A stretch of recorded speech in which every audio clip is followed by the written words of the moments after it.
एक समय की बात है, नेपाल के शांत पहाड़ियों में दो परिवार बसे थे, एक नेपाली और दूसरा भारतीय, जिनकी किस्मतें प्रेम, धोखेबाजी और पुनर्स्थापना की कहानी में गहरा जुड़ गई थी। नेपाली परिवार, थापा परिवार, बौद्ध धर्म के पक्षपाती थे। उनका साधारण और संतोषजनक जीवन उनके वंश के खेत में घूमने वाले गांव में बीतता था। पितामह धर्म थापा अपने अटूट विश्वास और दयालु स्वभाव के लिए प्रसिद्ध थे, जो अपने साथी गांव वासियों के बीच भलाई फैलाते थे। बॉर्डर के दूसरी ओर भारत के धूम्रपान वाले गलियों में एक छोटे से भारतीय शहर में रहता था शर्मा परिवार।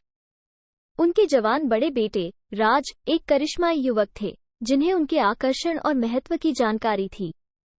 लेकिन कोई नहीं जानता था कि भाग्य ने उनके मार्गों को कैसे बांध दिया था, जिसे कोई नहीं सकता था देखता। ये सब कुछ उनके बड़े उपनगरिक पूजाओं के बीच शुरू हुआ, जिसमें राज समृद्धि और खुशी की इच्छा से प्रेरित होकर नेपाल में कदम रखा।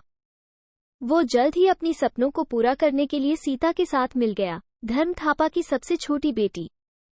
उनकी आकस्मिक मुलाकात ने एक तूफानी प्रेम में बदल दिया, जो भाषा और संस्कृति की सीमाओं को पार करता था। जब उनका प्रेम गहरा हुआ, तो राज ने सीता के साथ भारत में धन और समृद्धि की जिंदगी का वादा किया। प्रेम में अंधेरे में राज ने सीता को छोड़ दिया, जो उसे एक झरने के किनारे पर अकेले छोड़ दिया गया था। भारत के एक और तीर्थ शहर में पहुंचकर उन्होंने समृद्धि की सपनों में बसने के लिए तैयारी की थी, लेकिन वो नहीं समझा था कि वो कहां समय और धन लगाए गए थे। एक प्रभावशाली पल के बाद सच्चाई सामने आई और शर्मा परिवार अपने अपराधों के लिए जिम्मेदार थे। सीता को अपने अपमान के लिए न्याय चाहिए था, जिसने उसे पागल बना दिया था। हिमालय के पार्श्वभूमि में सूर्यास्त होने पर विश्वास की यह पुनरावृत्ति नेपाल और भारत के बीच साझा किया गया और मानवता के स्थायी बंधनों को पुनः साकार किया गया।